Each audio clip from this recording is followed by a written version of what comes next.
Hello and welcome to the February 16th, 2025 episode of Nick's News. I am your host, Nick, brought to you by Some Budget Studios. That's right, there is some budget for this project of ours. We're live every Sunday, and I thank you so much for tuning in or catching the replay on our Facebook and YouTube pages. That's right, we are simulcasting between Facebook and YouTube. Hooray! This is a program dedicated to bringing good news to counter all of the bad news that we are bombarded with on a daily basis, with the hope of bringing a little bit of joy back to the world. Several of our articles are pulled from sites like goodnewsnetwork.org and goodgoodgood.co, but we appreciate all of the articles sent in by you, the viewers. Hello, Rebecca in the Facebook chat, and shared, thank you very much. That is greatly appreciated. Likes, shares, comments, all of that stuff. Just helps us get good news into the algorithm, so every little bit helps. Thank you so much. Christian in the YouTube is saying, "Hey, the simulcast is working this time."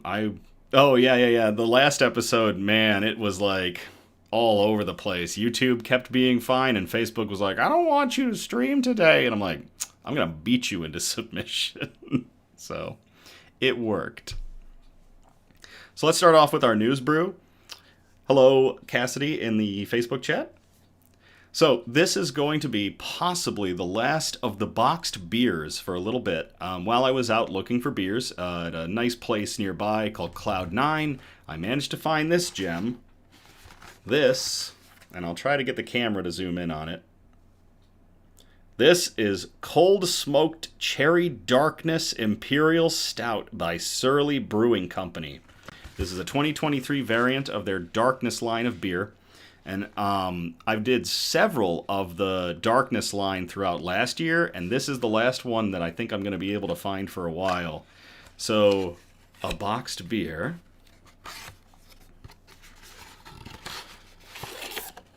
And the artwork on this can, the artwork on all these boxed beers from them is absolutely bonkers. Just crazy cool. So this is a 12%, I believe, a 12% ABV Barrel-Aged Imperial Stout. It was laid down on cold smoked cherries and dark sweet cherry puree. I am looking forward to this for this time of season. This is going to be a big stout. Because it is an Imperial Stout, we are going to use the harpoon snifter that everybody's probably getting annoyed with at this point. Hope it's good. Amazing art. Hi, Charlie.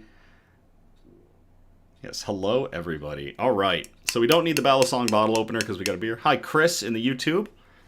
Let's get the crack on this and blow the gain on the audio. Oh, I didn't blow the gain. All right. And now,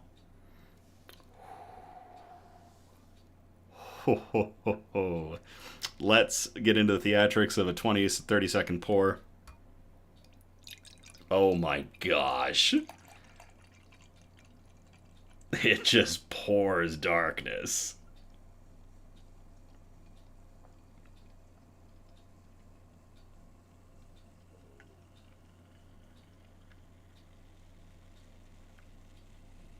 All the way, good to the last drop.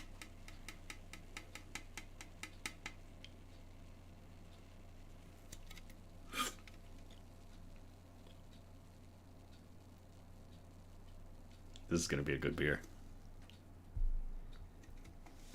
Let me get all of that out of the way.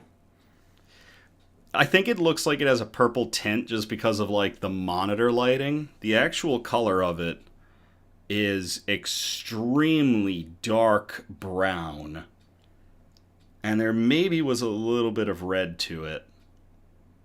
Chris, the beer, to catch up, I see that you asked that in the YouTube. The last of our boxed beers, Cold Smoked Cherry Darkness from Surly Brewing Company.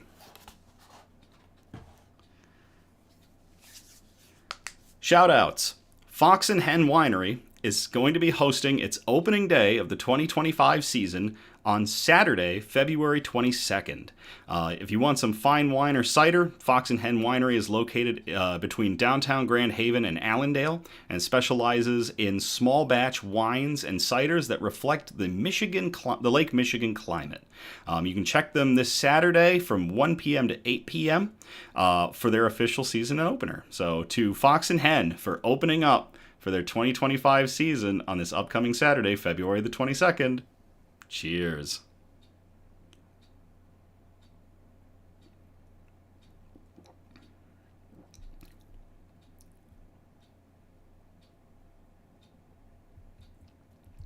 Hello, Ben, in the chat, in the Facebook chat. A beer that consumes all light.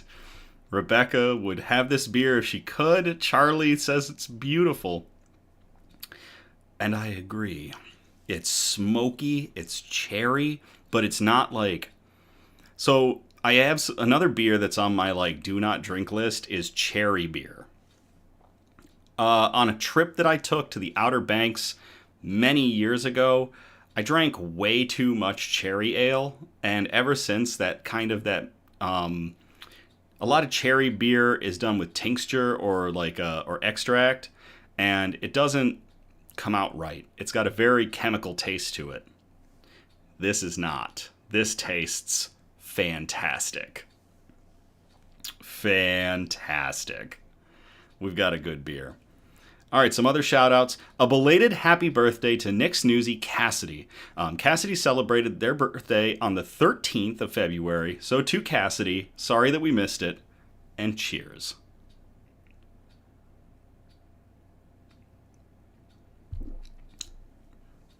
And then lastly, a happy birthday to Sarah and Greta, two of our other Nick's Newsies, who are both celebrating their birthdays on the 16th. So to Sarah and Greta and Cassidy, everybody, happy birthday and cheers.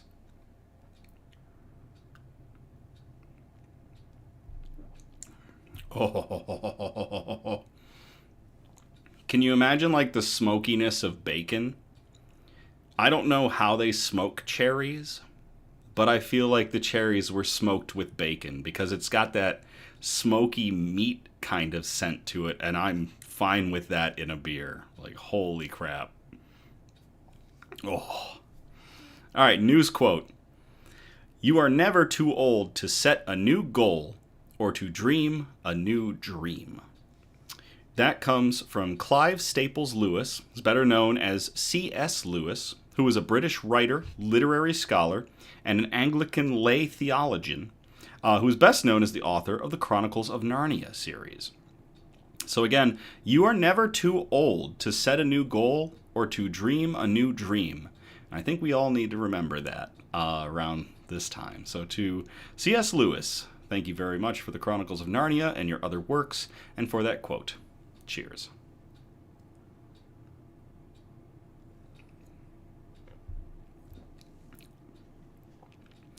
Bug update. Elmira is enjoying the underground vacation. She is still hibernating.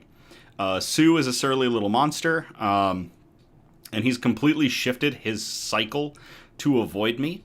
I can tell that he's been coming out because he leaves little marks on the glass when he walks around, and then I clean the glass and he puts the marks back on it. But he is basically, whatever time he's coming out, I probably need to put a webcam on that tank at night to see when he's coming out. Do a Sue cam for a night and see what his cycle is, because he is avoiding us at all costs now. Droopy and the Kurgan are doing well. I think that Droopy is in pre-molt. He's refusing food, and the Kurgan is doing just fine. He's getting around just fine, so hopefully we'll have some good molts from them, and they will continue to grow, our two little mantises. All right, let's get into our good news. Our broadcast is broken up into 4 major categories, and those categories are science and technology, health and medicine, flora and fauna, aka plants and animals, and wholesome notes, the really nice articles that get to your heart that we like to end on. So, we will start with category 1, science and technology, and we called this first one, Paving the Way to a Green Tomorrow. And I will copy and paste this article into the chat if y'all want to read along.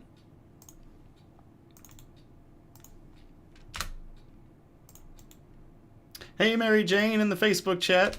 Good to see you.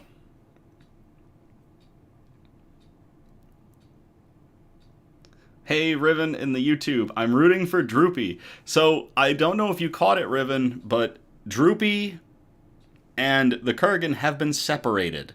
The fight is over. I am not going to make them fight to the death. Another Nick's Newsie, Joey, convinced me that that was a bad idea and that we should just take care of two mantises. So they're both the winners. The fight is over. We'll see what they... Maybe we'll have a new race to see when they become adults. And we'll see who gets to the finish line there. So... All right. China plans to resurrect dead wind turbine blades to create crack-free roads. A novel approach... Oh, this article was posted to Interesting Engineering, and this was posted on February 13th of 2025 by Amaya Palasia. A novel approach developed by researchers at the Lanzhou Institute of Chemical Physics in China could radically change how retired wind turbines are viewed, switching them from waste that must be disposed of to a crucial component in another product. This could help push the clean energy agenda aimed at a greener future, a Chinese media report said. Wind turbines have been extensively deployed to meet clean energy demand all over the globe. Interesting Engineering has previously reported how China-based equipment manufacturers are building bigger and better wind turbines that can harvest large amounts of energy in a single sweep. The industry has strong roots in the extensive deployment of wind turbines in China over the years. Designed to last 20 to 25 years, many of these turbines are now set to retire, raising questions about their disposal. Under the aegis of the Chinese Academy of Sciences, a research team led by Tang Zicheng at the Lanzhou Institute found a way to turn the retired wind turbines into a valuable resource for the construction industry. Wind turbine components such as gearboxes, hubs, and towers are made from metal and can be recycled as scrap at the end of the product life cycle. However, recycling the large blades is not that straightforward. Designed to be lightweight to ensure high energy conservation, these blades are made from glass fiber, carbon fiber, and epoxy resin. While these deliver the necessary strength and lightweightness during operation, they also present a challenge when it comes to recycling them. Currently, no scalable or cost-effective approaches to recycling them exist. China will get large numbers of these turbines shortly before the rest of the world. To overcome this challenge, Tang's team decided to transfer the high strength and corrosion resistance properties in their turbine blades onto urban construction.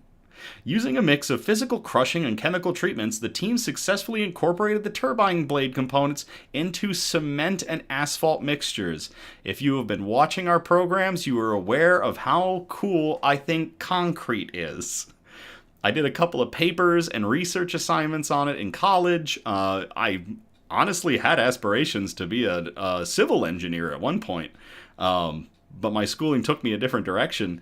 But cement and concrete are awesome, and finding new ways to make it is even better.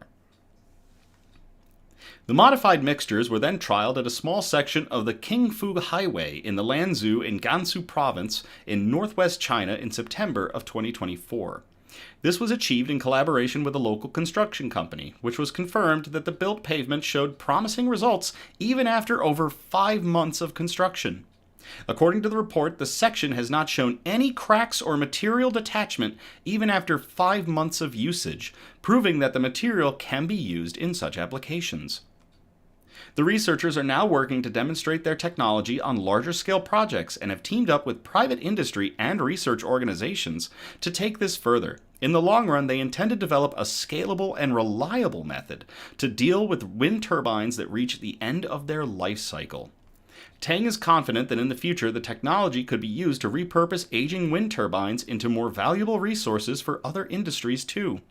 In addition to boosting the clean energy industry, the approach will help China accelerate towards its net zero goals. And there is a video attached talking about the project. So to everybody involved at the Lanzhou Institute with breaking down wind turbines to create a new cement product for civil engineering uses, cheers.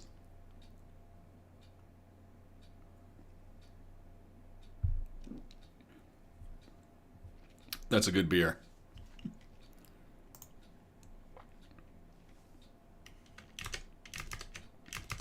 There we go. All right, this next one comes from Mona. Mona, thank you very much for sending this in. We called it Mars, Dust in the Wind. And I will copy and paste this into the chat if y'all want to read along.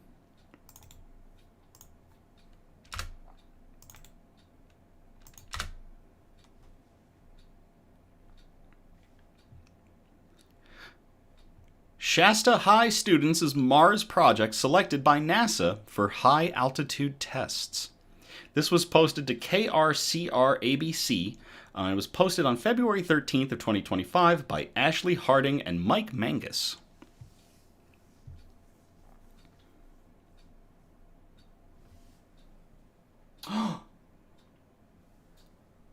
He's out and about. I knew I heard him. I heard the clack-clack of his claws against the glass. Sue is out and about. I was wrong. He decided to grace us with his presence. A team of students from Shasta High School has been selected by NASA to design and test a solution for space exploration, specifically aimed at making life on Mars possible. Their project is one of 60 chosen from over 720 proposals submitted by students nationwide. The students are honing their soldering skills as they work on a small payload weighing less than 2 pounds, which will be sent up by NASA in a high-altitude balloon. The project involves sensors covered in varying depths of simulated Martian soil to test its effectiveness in blocking radiation. Charlie in the Facebook chat shouts, "Hi, Sue. Queen of Nerds in YouTube." I was so scared for a moment there on what the gasp was about. We'll see if he comes crawling out. Usually, if he does, he'll climb up. It's so hard aiming this. He'll climb up onto the top of this hide. So keep an eye out for him to come crawling around. He's definitely out and about, though. It's just been a while. Like, I check on him every day. I know where his hide is. So he's been fine, but I just haven't seen him moving around. And, well, I don't know what it is that's got him riled up today, but he is out to grace us with his presence, possibly. We'll see. If you see him, just shout Sue in the chat to alert me that he is on the hide. He heard me talking about there can be only one with the mantises and he wants to join the fray. He'd kill everything. He is a destroyer. Alright, let's get back to the article. We are going to encase the sensors in Martian soil. Then we are going to have a few different levels, said Zach Brown, a Shasta High School student. We are going to have a control with no soil, another with a little bit of soil, and finally a third one with a bit more soil. What that allows us to do is to take multiple points of data and determine how much Martian soil we need to bury ourselves under the surface to be fully protected from radiation. So a problem that Mars has is it doesn't have much of an atmosphere. It has one, but it's super thin, and it's lacking a lot of the elements that ours has that protect us from solar radiation. So one of the problems that any astronauts that go to Mars are going to be facing is that amount of radiation. However, we've discovered that a great blocker of radiation is dirt. So what the basis of this whole test is for is to see what levels of Martian soil are required to block all of that solar radiation, because the thought is probably one of the best ways we can protect astronauts on Mars is to build underground habitats. So it's really cool science, and the fact that they have a high school trying to pull this off is great. Mary Jane in the Facebook, the facial expression you make when you take a pull on that beer. It's a good beer. Cheers.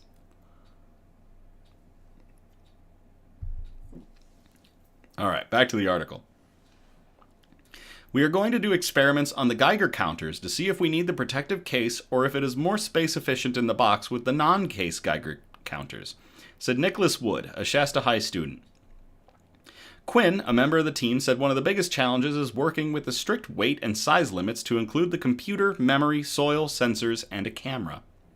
One of the factors of our experiment specifically is the amount of Martian soil that we can fit in our box because it is such a small space, said Quinn Samet, a Shasta High student.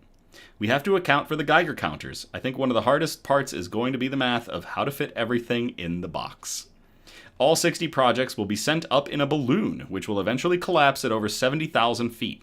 The payloads will then parachute back to Earth where the data will be analyzed. So a very cool experiment being from NASA that's being taken on by a team of students from Shasta High School. Cheers to them and to Mona for sending in that article.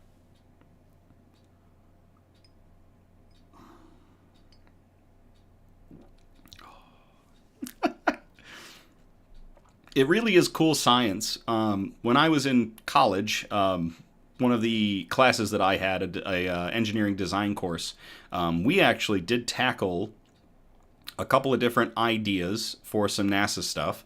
I don't know how much I'm able to talk about it, apart from like that.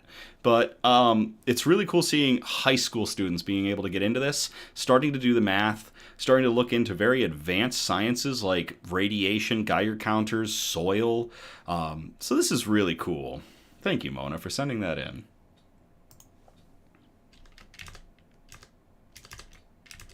There it is. All right, so that's going to get us out of science and technology. We're going to move on to category 2, health and medicine. And we called this article, One Step Closer to Mjolnir Armor. Now, if you're familiar with the Halo franchise, which I very much am, that's where I pull Mjolnir from. And if it ever gets like this, sign me up for a suit. I'm going to copy and paste this into the chat if y'all want to read along.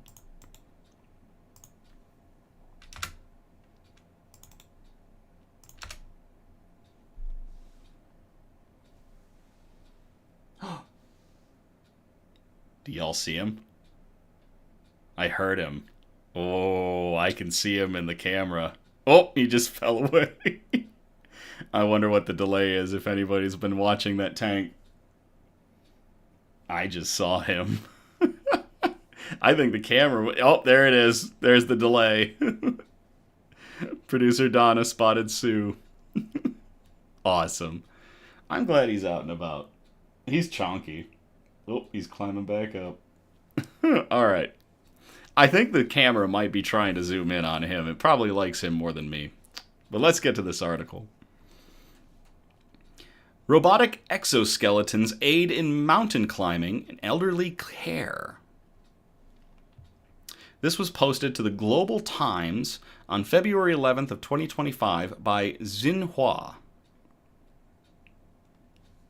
During this year's Spring Festival, Mount Tai in East China's Shandong province, one of the most iconic mountains in the country, introduced an innovative exoskeletal robot. The wearable device, designed to assist with climbing, has garnered attention for its ability to make the arduous ascent at Mount Tai more accessible and enjoyable, especially for the elderly and mobility-impaired visitors. It really works. Once I put it on, my legs didn't hurt anymore. It felt like someone was pulling me uphill. Li Chengdi, a 68-year-old tourist from the provincial capital of Jinan, said after trying the device. Developed jointly by the Taishan Cultural Tourism Group, or the TCTG, and the Shenzhen-based high-tech company of Kenking Technology, the exoskeleton, weighing just 1.8 kilograms, which ain't all that much, wraps around the wearer's waist and thighs. Powered by AI, it senses the wearer's pace and movement, providing synchronized assistance to reduce fatigue and joint strain. Launched on January 29th with 10 units rented for trial operation, the device attracted more than 200 users at 60 yuan, which is about $8.37 US, to 80 yuan per use in the scenic area during the holiday, which ran until February 4th. Half of those who opted to rent the device were elderly people. Wang Jose, or it might be Wang Huze? I think it's Huze. Deputy Party Chief of the TCTG said the exoskeleton robots were introduced to allow elderly visitors the opportunity to experience the mountain's beauty firsthand. Some elderly tourists want to enjoy the scenery along the way, but sitting in a cable car limits their view. With the help of these robots, they can truly experience the joy of climbing, he said. The introduction of such exoskeleton robots has sparked broader discussions about their potential applications in elderly care, particularly with China facing the challenges of an aging society. The latest data shows that by the end of 2024, the population aged 60 and above in China was 310 million people, accounting for 22% of the country's total population. It is predicted that this percentage will further rise to 30% by 2035, with the elderly population to exceed 400 million by then. Eyeing this vast elderly care market, Ken King Technology, which focuses on R&D, production, and sales of exoskeleton robots, has released a lightweight exoskeleton designed for elderly users, integrating advanced sensors and motion control systems to assist with walking, running, and climbing, said Yu Yunbo, general manager of the company. Yu added that the company aims to release a new robot model this year, featuring lighter materials, smarter algorithms, and enhanced adaptability to the physical needs of elderly users. According to estimates, the market size of smart elderly care in China had reached 6.8 trillion yuan in 2024. Notably, the Chinese government has issued policies encouraging the development of smart elderly care. Uh-oh. I just saw Sue shouted. Oh, yeah, he is there. Yep, he's digging around. He's so glossy. For those who can't see him, he's right there. He's got a spot there that's almost like his refrigerator. If he doesn't finish food, he shoves it into that corner underneath a little clover that's in there. And it's like his little pantry, so I think he's checking it to see if he left any snacks. I'll have to feed him later. He's being good. Oh, and there he goes. I just saw his tail just climbing away. He's big. He hasn't molted or anything yet, so he's got some growing to do still. He's still a subadult. So we'll see how big he gets in the future. All right, back to the article. A national guideline to advance the silver economy, issued in early 2024, proposed the creation of a new model of intelligent health and elderly care. Promotion of the application of intelligent nursing and domestic service robots, and development of the rehabilitation assistive device industry. So big pushes on elderly care, especially utilizing exoskeletons, robotic assistants, really cool stuff. Last month, another national guideline on deepening the reform and development of elderly care services proposed acceleration of the development and application of elderly care technology and information technology. So really a lot of good elderly care initiatives going on over here. Bi Yale, Secretary General of the Shenzhen Robotics Association, said that policy-supported market cultivation is necessary to promote the large-scale application of elderly care robots and make their prices more affordable, an assessment Yu agrees with. The large-scale application of these technologies will drive down costs, making them more affordable for families, Yu noted. To all of these companies and the TCTG for utilizing exoskeleton assistance for the elderly and the infirm to be able to climb Mount Tai in China, cheers.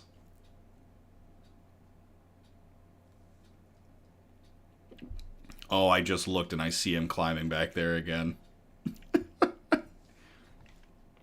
Such a funny bug.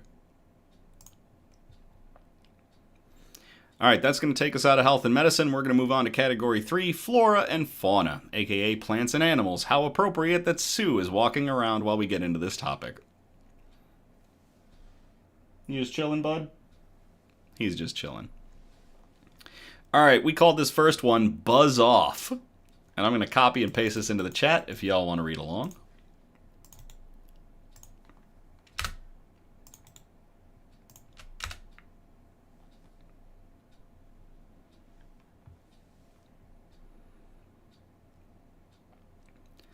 Invasive murder hornets are wiped out in the U.S., officials say. This article was posted, this is from CNN, but several news carriers carried this article, but I don't know how much traction it got. Because my feed didn't light up with it until just a week ago. Sue came out to hear the murder hornet story. So this was posted all the way back on December 19th of 2024 by CNN, and most of the other sites that ran the news, it was around the same time. So if you didn't hear about this, I don't blame you. I just don't think it got the circulation it deserved. This one was posted by the Associated Press on CNN News.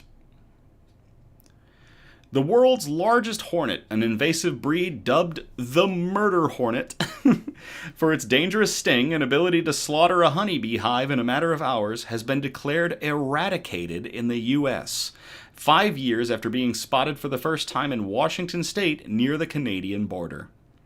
The Washington and U.S. Departments of Agriculture announced the eradication Wednesday of that month, saying there had been no detections of the northern giant hornet in Washington since 2021. The news represented an enormous success that included residents agreeing to place traps on their properties and reporting sightings, as well as researchers capturing a live hornet, attaching a tiny radio tracking tag to it with dental floss, and following it through a forest to a nest in an alder tree. Scientists destroyed the nest just as a number of queens were just beginning to emerge, officials said.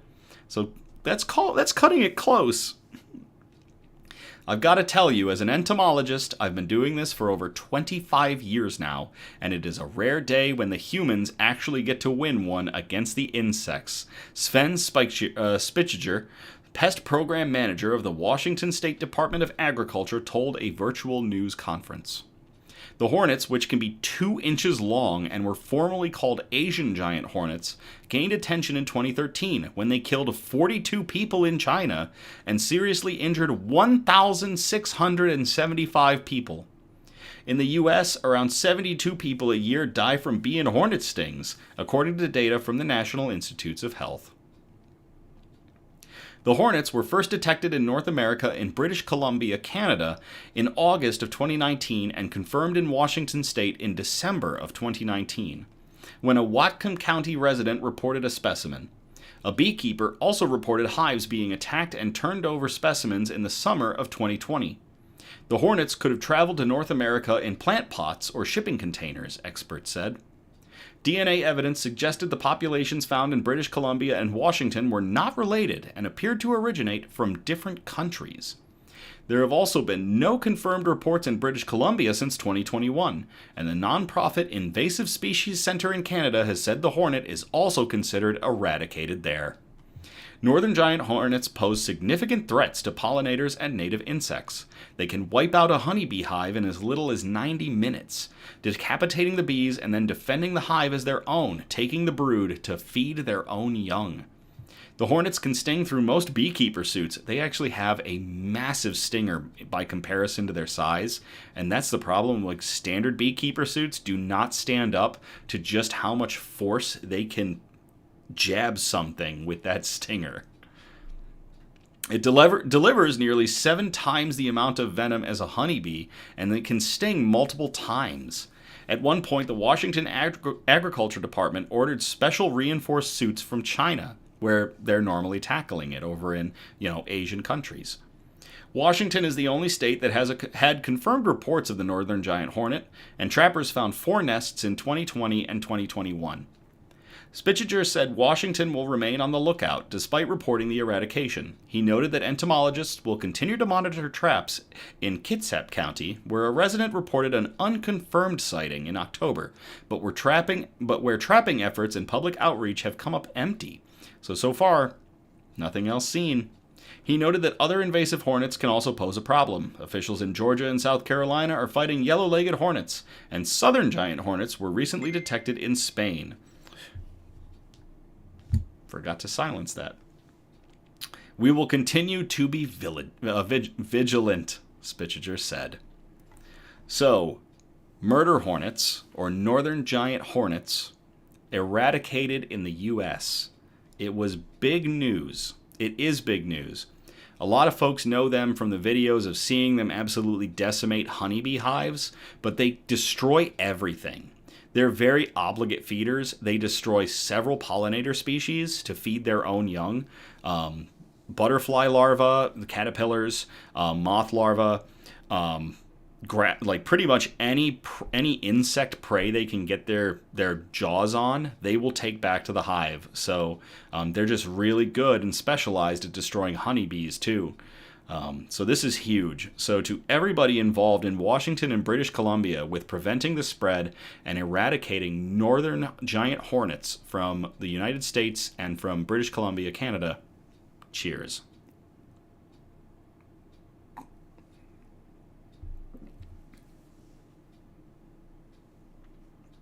I can see him at the back of the tank now. He's retreated a bit. I feel kind of sad. I tried to feed him one day, and he wasn't up for eating. And I gave him a super worm, which if you go back through some of the Nick's Flora and Fauna episodes, you'll find a super worm post, so you can see. What the heck was that? It's a little fly. I saw it get in front of the camera for a moment. So I posted in Nick's Flora and Fauna last year what a super worm looks like. It's a good feeder item for bugs and for different reptiles. So I tried to give him a super worm, and he absolutely refused it. And I ended up accidentally dropping it into the tank and losing it because they're really good at burrowing. And sure enough, the other day, a few weeks ago, I found a beetle, which is the metamorphosed form of a superworm, and now I can't find that beetle, so Sue probably got it at some point, so Sue isn't allowed to have friends. Alright, let's get into this next article. We called it The Beauty of Conservation and Restoration, and I will copy and paste this into the chat if y'all want to read along.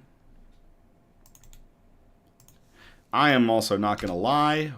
However this beer was brewed, it is affecting me. So, I'm getting a little rosy while I'm reading this. Bison ranchers return thousands of animals to native lands and witness total rejuvenation of ecosystem. This was posted to goodnewsnetwork.org by Andy Corbley back on February 13th of 2025.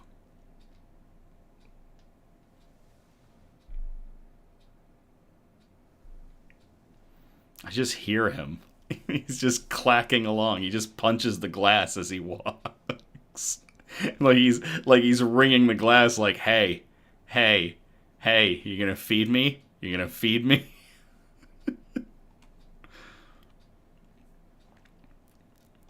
A tribal-led nonprofit is creating a network of native bison ranchers that are restoring ecosystems on the Great Plains.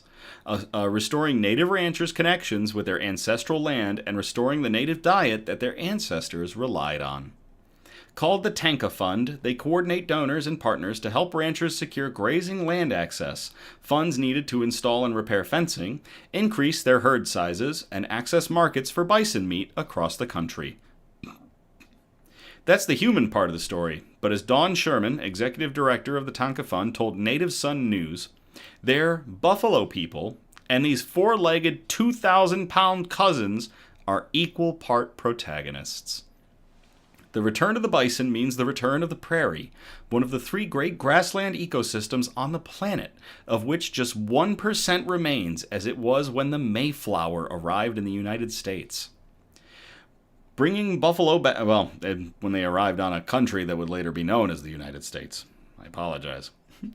Bringing buffalo back to their ancestral homelands is essential to restoring the ecosystem.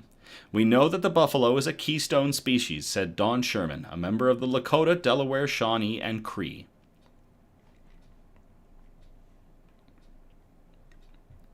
Producer Donna in the YouTube chat, you're such a mean bug dad, didn't feed the poor sweet baby. I have been feeding him on a regular schedule. It just so happens that earlier he would rather pick a fight with me than eat, so I will try to feed him after the broadcast. Back to the article. Bringing the buffalo back to the land and to our people helps restore the ecosystem and everything it supports, from the animals to the plants to the people. It comes full circle. That's how we see it, said Don Sherman. As Sherman and the Tanka Fund help native ranchers grow their operations, everyone is well aware of the power of the bison to transform the environment, just as nations across Europe are, who are reintroducing wood bison to various ecosystems for all the same reasons. Sherman points out the variety of ways in which buffalo anchor the prairie ecosystem. The almost extinct black-footed ferret, she points out, lived symbiotically with the bison, and with the latter gone, the former almost followed to extinction. The long-billed curlew uses bison dung as a disguise to hide their nests from predators. Deer, pronghorn antelope, and elk all rely on bison to plow through deep snow and uncover grasses that these animals can't otherwise reach. Everywhere the bison hurls its massive body, life springs in the beast's wake. When bison roll about on the plains, it creates depressions known as wallows. These fill with rainwater and create enormous puddles where amphibians and insects thrive and reproduce. Certain plants evolve to grow in the wet conditions of the wallows which Native Americans harvested for food and medicine. Native plants evolved under the trampling hooves of millions of bison, and that constant tamping down of the earth is a key necessity in the spreading of native wildflower seeds. Indeed, Sherman says some of these native ranchers are bringing bison onto land still visibly affected by the Dust Bowl, and already the animals are acting like a giant woolly cure-all for the land's ills. Since 2020, the Tanka Fund, in partnership with the Intertribal Buffalo Council and the Nature Conservancy, has overseen the transfer of 2,300 bison from Nature Conservancy reserves to lands managed by ranchers with the Tanka Fund network.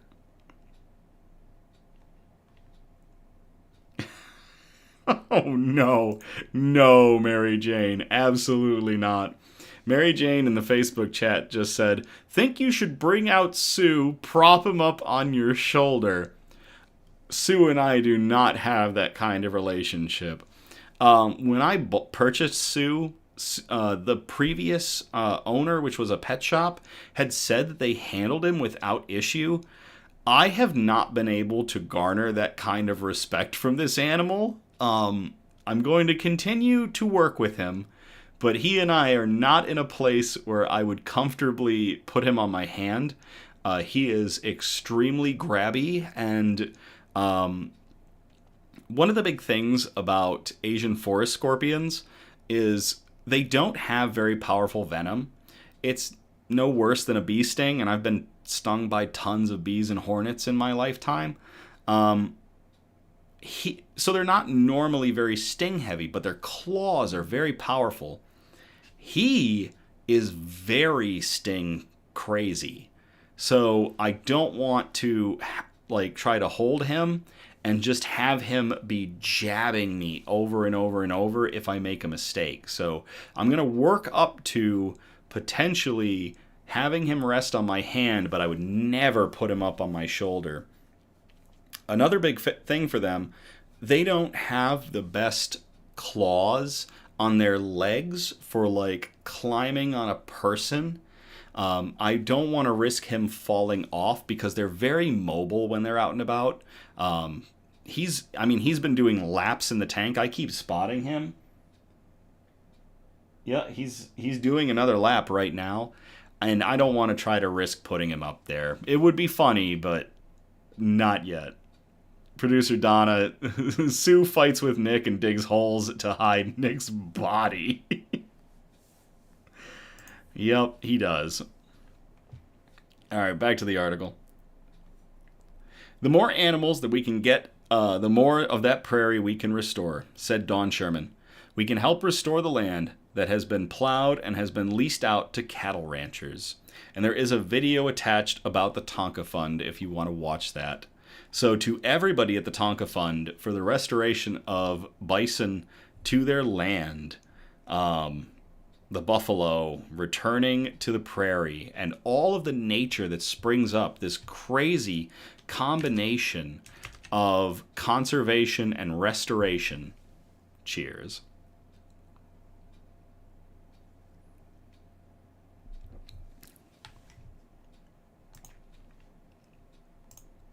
If you check out our Instagram, I post a lot of behind the scenes stuff, and it tends to like gravitate towards flora and fauna that's going on in my place. I will try to post to the Instagram a story or a post where I'll show you Sue's hide and where he likes to tuck in, which makes it such a pain in the butt to check on him. So check out our Instagram, our Nick's News Instagram. Links are in the description and on our site, on our Facebook and our YouTube for it. And subscribe and check out some pictures from behind the scenes stuff, and you'll see some Sue stuff coming up here. Oh, we have a special Nick's News fauna update. Producer Donna absolutely forced me to include this in tonight's reading. So here we are with a special Nick's News fauna update. According to the U.S. Fish and Wildlife Services, on the 13th of February, Wisdom the albatross, who we've had a couple of talkings about, she's the world's oldest known wild bird, has returned to her nest on Midway Atoll National Wildlife Refuge last week to care for a new chick. That's right. Wisdom's egg that we talked about on a previous episode of Nick's News hatched successfully, and she and her much younger boyfriend are doing a great job of taking care of their new fletchling. So to Wisdom, the world's oldest known wild bird, an albatross, and to her much younger boyfriend and to their new baby, cheers. And no, it wasn't beavers this time. All right, with that, we're going to get out of flora and fauna. We're going to move on to wholesome notes. And our first one that we have for the wholesome notes is a heckin' good boy article. And I'm going to copy and paste this into the chat if y'all want to read along.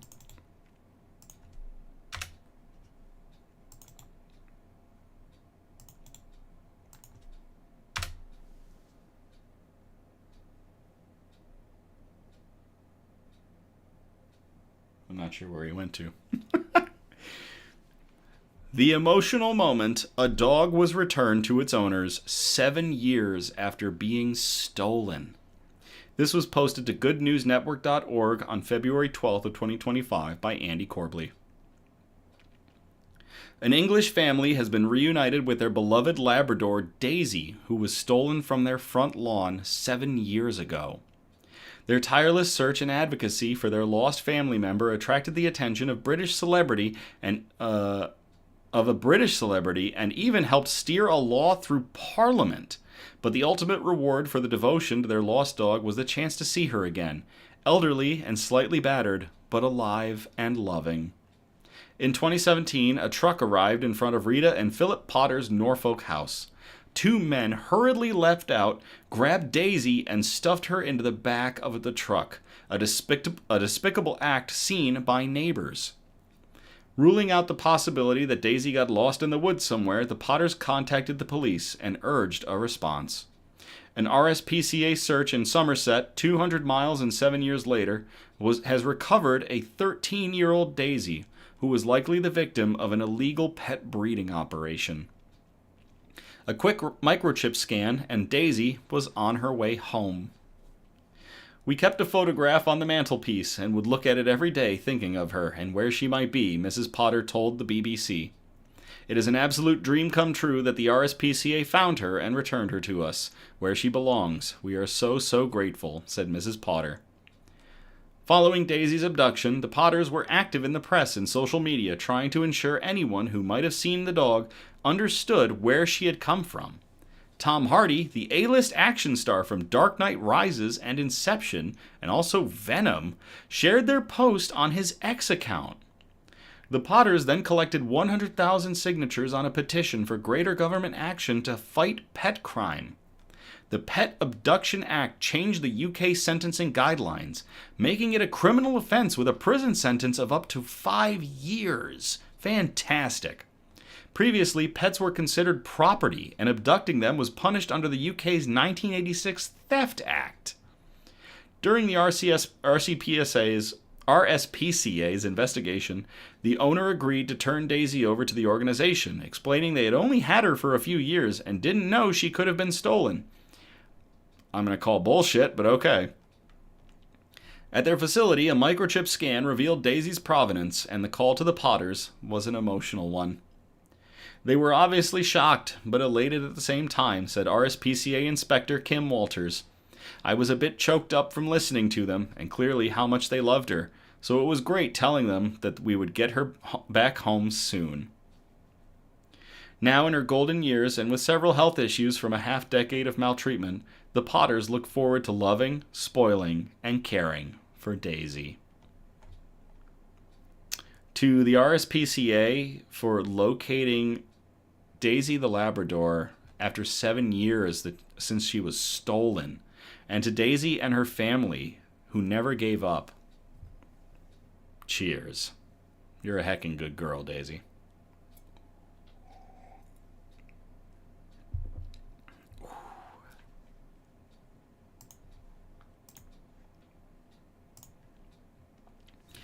All right, last article of the night is going to be a Not All Heroes Wear Capes article. And I'm going to copy and paste this into the chat if y'all want to read along. Chris in the YouTube chat for the Buffalo article said, "Yay, buffalo ribs." Sorry, Chris, that I didn't get to that earlier. All right, here we go. Retired veteran teams up with nonprofit to build free ramps for senior and disabled neighbors. Before Pete Adler enlisted in the Army, this was posted to goodgoodgood.co back on February 15th of 2025 by Megan Cook.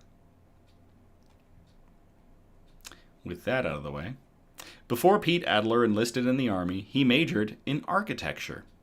Now, after spending 25 years in equipment maintenance and supply, and another 17 years as a civilian employee, Adler is back to his architectural roots. And it's for a good cause, building free ramps for his senior and disabled neighbors. Adler began helping his neighbors after the nonprofit project Homes gave a presentation at his local Rotary Club.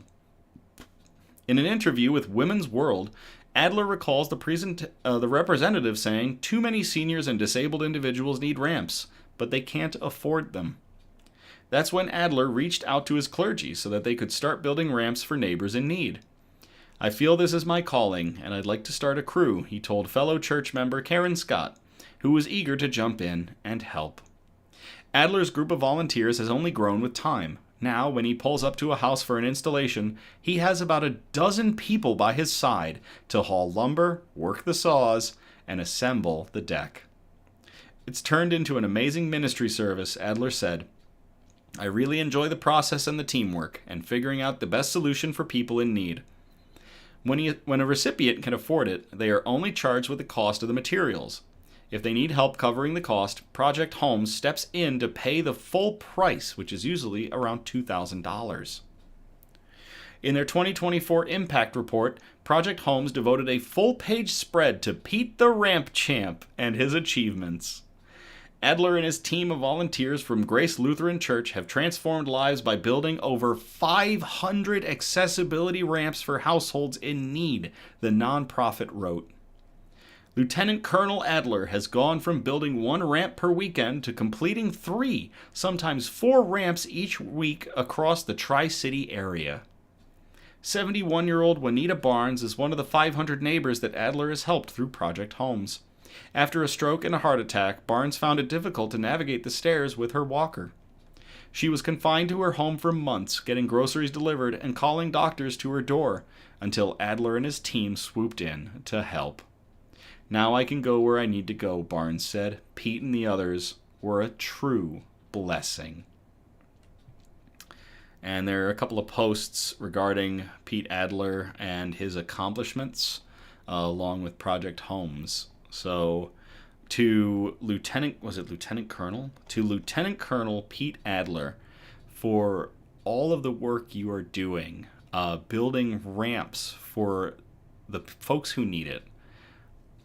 Not all heroes wear capes, sir. Cheers.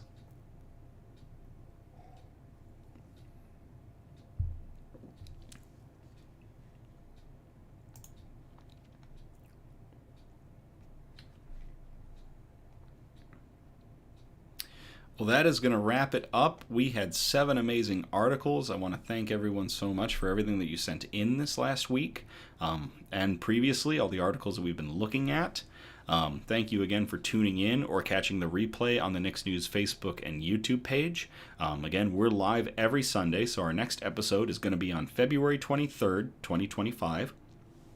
I encourage participation, so if you feel inclined, you can message or post suggestions for news brews, shout-outs, news quotes, and of course, good news articles that we can submit on future episodes. If you throw a bunch at us, I do appreciate if you could spread it out across our major categories, and those categories, again, are science and technology, health and medicine, flora and fauna, aka plants and animals, and wholesome notes, the really nice articles that get to our hearts that we like to end on. You can message us on Facebook or our Instagram, or email us at somebudgetstudios@gmail.com. Links in the description, as well as on our websites. We check them regularly, especially the messages. So by all means, get a hold of us there or email us. Like, we're checking them. We love seeing everything that y'all send in. It's fantastic. Feel free to like, subscribe, comment on Facebook and YouTube posts that we have to get that good news and joy out in the algorithm. I'm not going to tell you to do anything, but I can't tell you how much I appreciate everything that y'all do with likes, comments, subscribing to our stuff, just shares, especially. Like, that's another big one that we now are getting into, is folks are sharing our stuff, and I can't say thank you enough to all of you. I love you all, and you all are making us get good news out into the algorithms for YouTube and Facebook when people probably need it most. So thank you all again, and as always, as I say, thank you again. I love you all. Have a great night, and I will play us out.